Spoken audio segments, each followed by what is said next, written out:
Welcome to Building 2 of the National Museum of the United States Air Force in Dayton, Ohio. Thank you for watching our Building 1 video.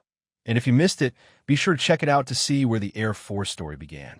Here in Building 2, we enter the jet age, from the fierce battles of the Korean War Gallery to the powerful missions of the Southeast Asia War Gallery. Let's continue the journey through history and see how air power took flight into the modern era. Welcome to the Korean War Gallery, located in Building 2 of the National Museum of the United States Air Force in Dayton, Ohio. Here, the echoes of jet engines and the bravery of American airmen are preserved in the heart of aviation history. This gallery tells the story of a war often overshadowed, a war fought not only for territory, but for freedom and ideology. Between 1950 and 1953, the Korean Peninsula became a proving ground for a new kind of warfare, one that would shape the future of air combat for generations to come. The outbreak of war. In June 1950, North Korean forces, backed by the Soviet Union, crossed the 38th parallel, invading South Korea in a sudden, sweeping assault. The world watched as the fragile peace that followed World War II shattered once again. Within days, the United Nations called for action, and American forces, including the newly independent United States Air Force, were called into battle. At the time, the Air Force was barely 3 years old, still defining its role in global defense. The Korean conflict would test its strength, its technology, and its resolve. Early missions were flown with World War II-era propeller aircraft, such as the F-51 Mustang and B-26 Invader. But soon, a new sound filled the skies, the sharp roar of jet engines, as the Air Force ushered in a new age of aerial warfare. As you move through the gallery, you'll notice the sleek forms of early jet aircraft, symbols of innovation and change. The F-80 Shooting Star, America's first operational jet fighter, and the F-84 Thunderjet, used for bombing and escort missions, marked a revolutionary leap forward. But the jet that truly defined the war was the F-86 Sabre. Elegant, agile, and deadly, it became a legend of the skies. Facing it was its Soviet counterpart, the MiG-15, flown by North Korean, Chinese, and Soviet pilots. These two aircraft clashed in dramatic dogfights over an area known as MiG Alley, a stretch of sky in northwest Korea where speed, skill, and split-second decisions meant the difference between life and death. The Sabre versus MiG battles were the first large-scale jet-to-jet engagements in history. American pilots quickly adapted, developing new tactics that would influence air combat for decades. Heroes of the sky. Among those pilots were names that would become legendary. Men like Colonel Francis Gabby Gabreski, already a World War II ace, who returned to combat in Korea to add to his victories. Or Captain Joseph McConnell, who became America's top ace of the Korean War with 16 MiG kills. These airmen were part of an elite group that embodied courage, precision, and adaptability in an era of rapid technological change.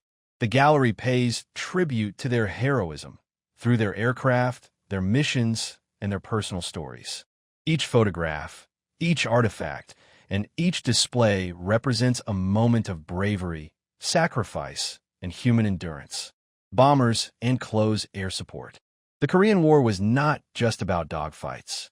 It was also a war of endurance, and air power played a vital role in supporting ground forces and striking key enemy targets. The B-29 Super Fortress, a veteran of World War II, returned to service to deliver precision bombing campaigns against North Korean infrastructure. Bridges, rail lines, and supply depots were targeted to cut off enemy advances.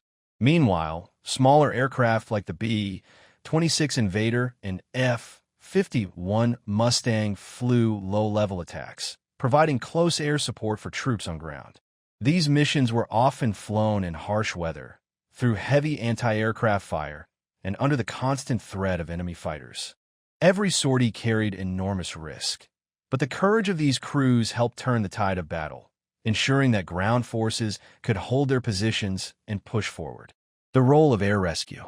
One of the most inspiring stories of the Korean War was the birth of combat air rescue operations. For the first time, helicopters were used to recover downed pilots behind enemy lines.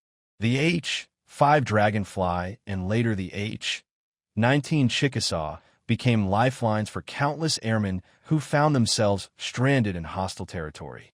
These missions were incredibly dangerous, slow-moving helicopters flying deep into enemy areas, often under fire, to rescue a single man. But for those rescued, it meant everything. The creed, that others may live, the motto of today's Air Force pararescue, was forged in these moments of extraordinary bravery. Air superiority and strategy. Air superiority was a key objective in Korea. By controlling the skies, the United Nations forces were able to shape the battlefield below. Jet fighters like the F-86 Sabre patrolled the air corridors, while reconnaissance aircraft gathered intelligence and bombers struck strategic targets. New technologies were tested, including early jet bombers, radar-guided targeting systems, and improved air-to-air weaponry. The Korean War became a laboratory for tactics and technology that would define the Cold War era. Every flight pushed the boundaries of what was possible, and every mission taught lessons that would influence generations of airmen to come. Life during the war. But behind every mission were people, pilots, mechanics, and support crews, living through the hardships of war. Air bases in Korea and Japan were often primitive, with icy winds, muddy runways, and limited resources. Maintenance crews worked around the clock, sometimes in freezing conditions, to keep aircraft flying. For many, the war meant long separations from family, harsh living conditions, and constant danger. Yet, through it all, their spirit never wavered. The gallery's photographs and personal artifacts capture these human moments, the camaraderie, the humor, and the quiet determination that carried them through. The end of the war. After 3 years of brutal conflict, an armistice was signed on July 27, 1953. The fighting stopped, but the Korean peninsula remained divided, as it still is today. The war had claimed millions of lives and left lasting scars. But it also marked a turning point for the U.S. Air Force. From the ashes of Korea, the Air Force emerged as a dominant global power, with advanced technology, a new generation of jet aircraft, and a refined understanding of air strategy in the modern age. The lessons learned here would echo through Vietnam, the Gulf War, and beyond. Legacy and remembrance. As you stand in this gallery, surrounded by the aircraft and artifacts of the Korean War, take a moment to reflect. Every aircraft here, from the battle-worn Sabre to the sturdy B-26, tells a story of innovation, sacrifice, and resilience. These machines represent not just technology, but the men and women who gave everything to ensure freedom would endure. For many veterans, the Korean War became known as the Forgotten War. But here, in the halls of the National Museum of the United States Air Force, it will never be forgotten. Their stories continue to inspire new generations of airmen and remind us all that freedom always comes at a cost. This is the Korean War Gallery, located in Building 2 of the National Museum of the United States Air Force in Dayton, Ohio, a place where history takes flight and where the courage of the past continues to guide the future. The Southeast Asia War Gallery. Welcome to the Southeast Asia War Gallery at the National Museum of the United States Air Force, Dayton, Ohio. This gallery brings to life the Air Force's role in what is often called the Vietnam War, but in truth, a broader conflict across Southeast Asia. Here you will journey through the years of escalation and combat, from advisory operations to full-scale air campaigns, and see the machines, the missions, and the people who carried them out. Let's begin.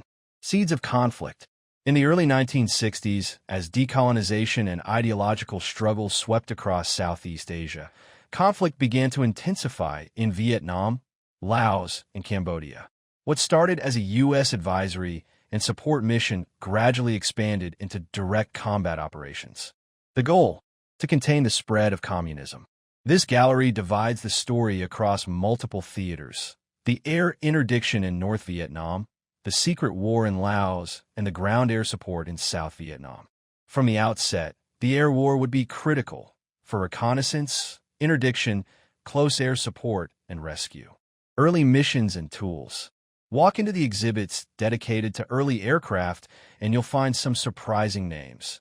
Propeller planes still at work in a jet world.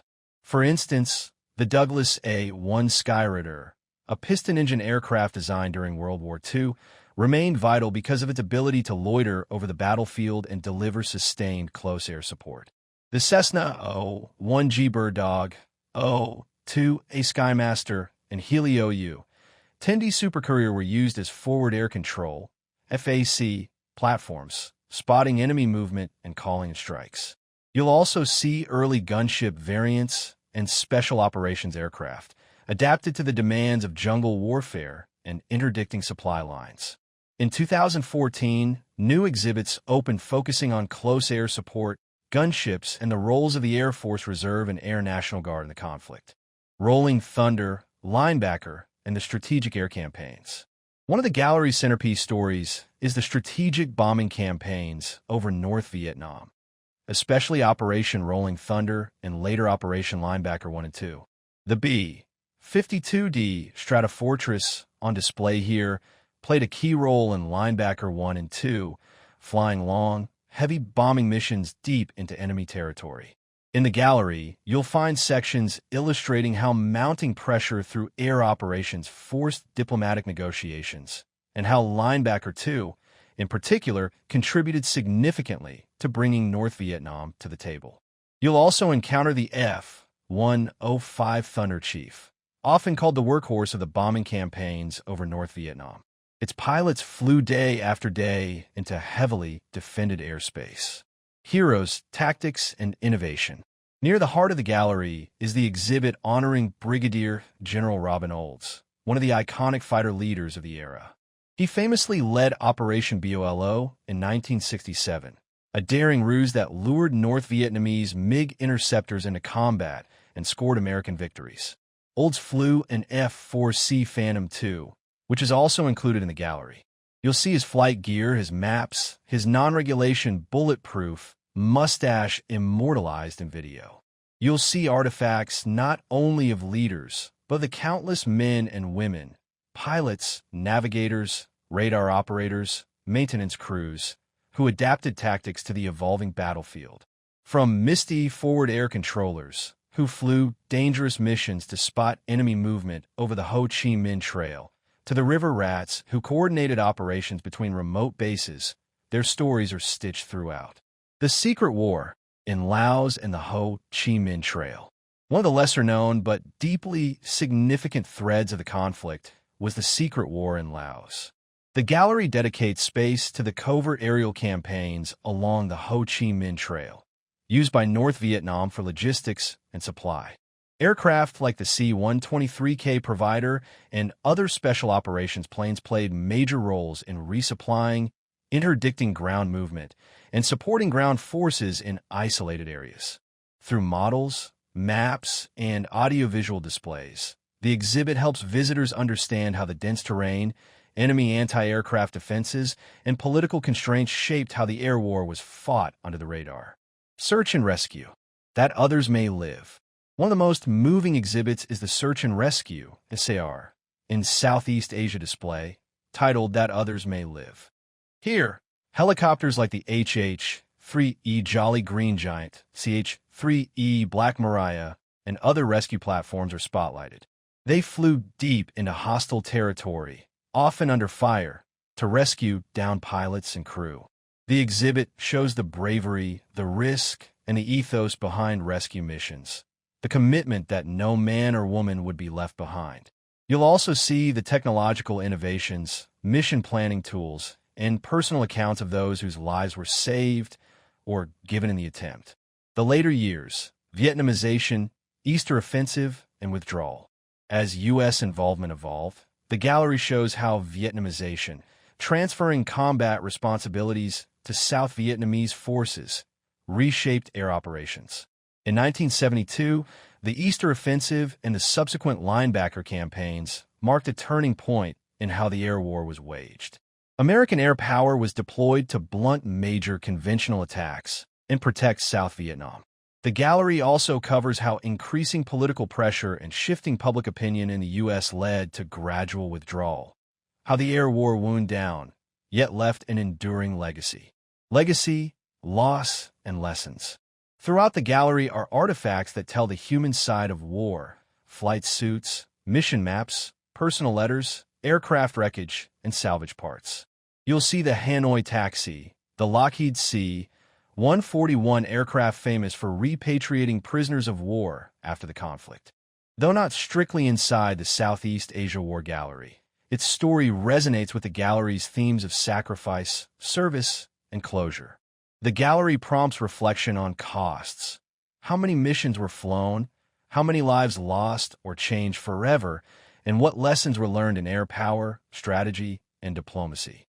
In many ways, the Southeast Asia War Gallery acts as a bridge between the Cold War tensions of the mid-20th century and modern air operations in complex theaters. This is the Southeast Asia War Gallery, where the roar of jet engines mingles with the courage of those who flew them, where strategy met terrain and politics met the human heart. Thank you for joining us on this journey through the Korean War Gallery at the National Museum of the United States Air Force in Dayton, Ohio. We hope you enjoyed exploring this chapter of aviation history, where courage met innovation in the dawn of the jet age. If you found this video interesting, please like, share, and subscribe to the channel for more narrated tours and stories from across the museum. Your support helps keep history alive and flying. Thanks for watching, and we'll see you in the next gallery.